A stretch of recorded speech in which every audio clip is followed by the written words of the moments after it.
Ihr wollt wissen, welche Brille die beste für den B2B-Einsatz ist? Bleibt dran, wir verraten es euch. Nachdem wir uns jetzt zuletzt verschiedene Brillen angeschaut haben, die vor allem im B2B-Umfeld relevant waren, da zum kurzen Recap nochmal. Wir haben einen genaueren Blick auf die HTC Vive Focus 3 und auf die XR Elite gelegt. Wir haben uns die Pico 4 Enterprise etwas näher angeschaut und im Standalone-Bereich die Vario Aero und die XR3. Nachdem wir das jetzt also alles mal genauer betrachtet haben, wollen wir die Frage stellen, kann man danach halbwegs ein Gesamtfazit ziehen? Und natürlich muss man dabei erstmal berücksichtigen, dass alle Brillen einzelne Use Cases haben, in denen sie besonders gut sind oder in denen sie nicht so gut funktionieren.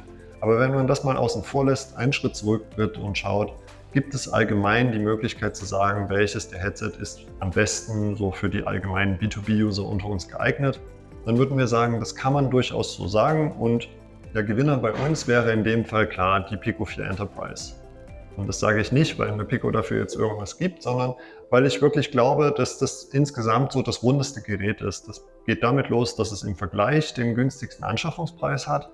Gerade wenn man größere Mengen von den Headsets beschaffen muss, ist das sicherlich relevant. Es verfügt über eine gute Bildschärfe und generell ein sehr gutes Display. Es ist dazu gleichzeitig kompakt und damit auch länger bequem zu tragen. Und um das ganze Paket so ein bisschen abzurunden, sind natürlich die sehr guten Streaming-Funktionen zu nennen, womit das Teil auch im PC-VR-Kontext wirklich gut funktionieren kann. Und so als kleiner Zuckerguss obendrauf haben wir halt gemerkt, dass gerade Pico in dem Bereich Software-Betriebssystem-Updates da echt in letzter Zeit noch sehr viel weiterentwickelt hat.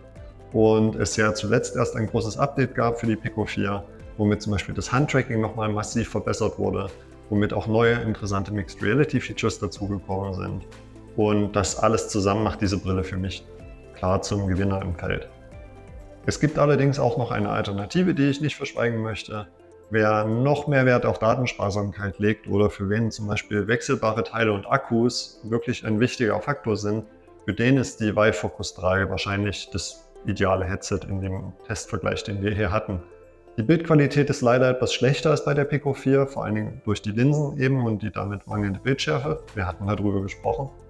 Aber der Wechselakku und generell auch die sehr gute Wartbarkeit der Focus 3 zeichnen dieses Gerät im Testfeld wirklich aus und sind gerade für Unternehmensakademien oder Schulen oder auch VR-Arcades wirklich sehr relevante Pluspunkte, die man da nicht vernachlässigen sollte.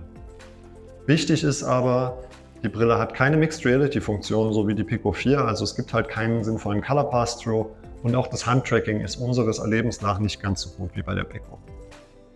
Zudem habe ich selber noch so einen kleinen persönlichen Wildcard-Kandidaten im Testfeld hier. Also wenn es wirklich nur um meine persönliche Meinung geht, dann würde ich sagen, ist die Vario XR3 das spannendste Gerät im Feld gewesen. Das Teil ist gerade für Leute, die technisch etwas interessierter sind, wirklich spektakulär, weil da einfach alles verbaut ist, was irgendwie machbar war, was irgendwie sinnvoll sein könnte, was technisch interessant ist. Und dazu hat es noch eine sehr überragende Bildqualität, nicht nur wegen des kleinen Fokus-Displays in der Mitte, sondern generell. Und es hat die vielseitigsten Mixed Reality Features dazu. Das geht mit dem wirklich guten Handtracking los, das geht mit dem Color Pass-Through mit Tiefensensor weiter. Diese Brille sticht einfach aus dem Testfeld hervor. Allerdings, so wie wir ja auch schon gesagt hatten, zumindest genauso sehr wegen ihres Preises. Und deswegen würde ich halt klar sagen, das ist ein Nischenprodukt für Enthusiasten, die dafür einen klaren Use Case haben. Insgesamt muss man auch sagen, dass unsere Betrachtung jetzt zunächst mal eine Momentaufnahme sein kann.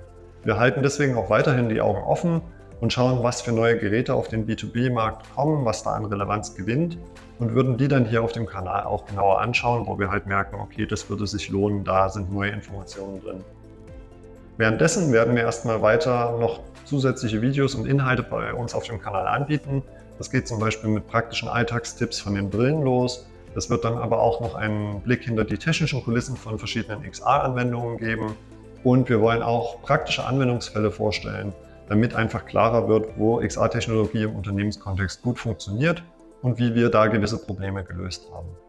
Wenn sowas für euch interessant ist, dann abonniert gerne den Kanal, macht die Benachrichtigungen an und dann kriegt ihr auch mit, wenn wir neue Videoinhalte hochladen.